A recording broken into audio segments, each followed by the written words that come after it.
कहानी की शुरुआत में हमें दिखाया जाता है कि हांजो हसाशी अपनी फैमिली के साथ काफ़ी खुश हैं। हांजो पानी भरने के लिए नदी किनारे जाते हैं कि तभी बिन हान नाम का एक आदमी वहां पर आ जाता है और उनकी वाइफ और सन को मार देता है।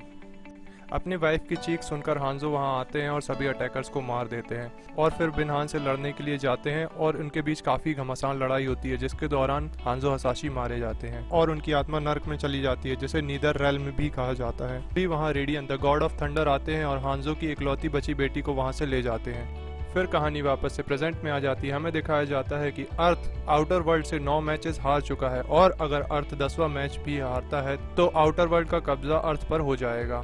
हालांकि एक प्राचीन भविष्यवाणी के हिसाब से हांजो हसाशी के वंशज नई जनरेशन के हीरोज को जमा करेंगे और धरती को आउटर वर्ल्ड से बचाएंगे।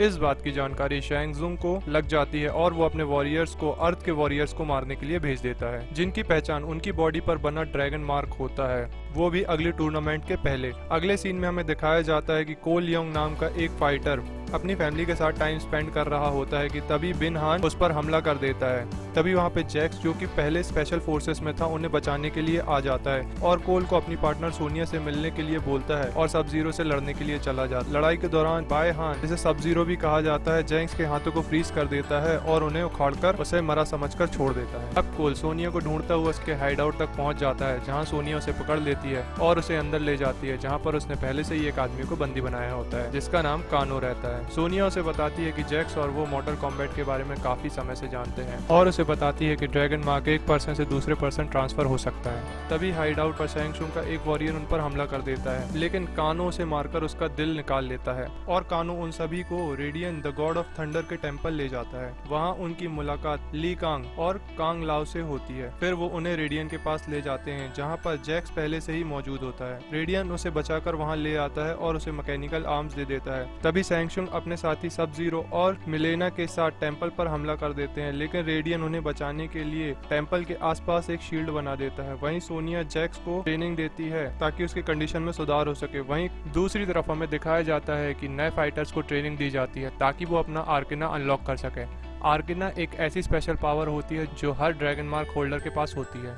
अगला सीन हमें डाइनिंग टेबल का दिखाया जाता है, जहां सब बैठकर बातें कर रहे होते हैं कि कानो अपनी स्पेशल पावर, जो कि लेजर शूट करने की होती है, अपने आई से अनलॉक कर लेता है, जिसे हम आर्केना भी कहते हैं। ये सब देखकर कोल काफी डिप्रेस्ड हो जाता है क्योंकि वो अपना आर्केना अचीव नहीं कर पाता है।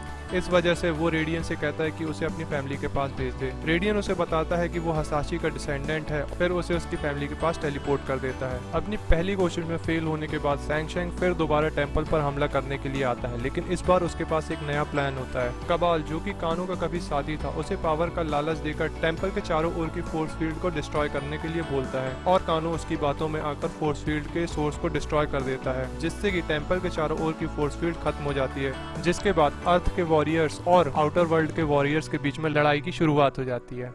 लड़ाई के दौरान लाओ अपनी हेड को कटर की तरह यूज करके नतारिया के 2 हिस्से करके उसे मार देता है। वहीं जैंग सोनिया को बचाने के चक्कर में अपने आर्केना को जगाता है और इनक्रेडिबल स्ट्रेंथ हासिल कर लेता है। दूसरी तरफ कोल, जो कि अब अपने घर में होता है, उस पर गोरो नाम का एक राक्षस हमला कर देता है। जब गोरो कोल की फैमिली पर भी हमला करता है तब उसका आर्केना जाग जाता है और उसे एक शानदार कवच और हथियार मिल जाते हैं, जिससे वो गोरो को मारकर उसके टुकड़े टुकड़े कर देता है। जिसके बाद वो टेंपल में सबकी हेल्प करने के लिए पहुंच जाता है। रेडियन सभी को टेलीपोर्ट करने के पहले सैंग शिंग और सब जीरो को बताता है कि कोल ही हसाशी की ब्लड लाइन का वंशज है, जिसे सुनकर दोनों काफी डर जाते हैं। वहीं कोल को बचाने के चक्कर में लाओ की आत्मा को सैंग शिंग खा जाता है। जिसके बाद सारे फाइटर्स को वॉइड में, जो कि 2 दुनियाओं के बीच की एक जगह होती है, रेडियन उन्हें टेलीपोर्ट कर देता है। आफ्टर दैट कोल के पास एक प्लान होता है जिसमें सभी वॉरियर्स आउटर वर्ल्ड के चैंपियन को 1-on-1 फाइट में हराएंगे, फिर बाद में सब जीरो और सैंग शिंग को मारेंगे। रेडियन उनकी बात पर हामी भर देता है और सभी को उनके टारगेट के पास टेलीपोर्ट कर देता है। कांग और जेंग्स कबाओ और रिको को मार देते हैं और वहीं सोनिया कानो को मारकर ड्रैगन मार्क हासिल कर लेती है, जिसके बाद वो तुरंत ही अपना आर्केना भी जगा लेती है, जो कि पर्पल ब्लास्ट होता है, जिसका इस्तेमाल करके वो मिलेना को भी मार देती है। वहीं सब जीरो कैल की फैमिली को एबडक्ट कर लेता है। उसकी फैमिली को अगवा करने के बाद वो उसे 1-on-1 फाइट के लिए मजबूर करता है। शुरू में कैल काफी कमजोर पड़ने लगता है, तभी उसका ब्लड हसाशी की कुनाइन पर लगता है और हसाशी नर्क से आजाद हो जाता है। हांजो जो कि अब बहुत ताकतवर हो चुका था, कैल की मदद से सब जीरो को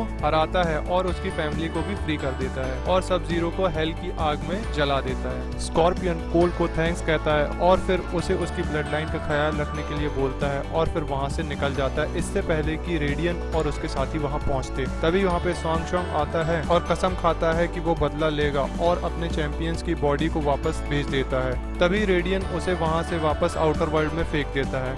रेडियन साफ कर देता है कि उसे नए योद्धा असाइन करने होंगे, जिसका काम वो अपने वॉरियर्स को दे देता है, जिसके लिए कोल लॉस एंजलिस जाता है ताकि मार्शल आर्ट फाइटर्स और मूवी स्टार जॉन केज को ढूंढ सके। जिसके बाद मूवी खत्म हो जाती है, लेकिन इसका सेकंड पार्ट आने वाला है। अगर आपको इसका सेकंड पार्ट भी चाहिए तो please like share and subscribe करना ना भूलें।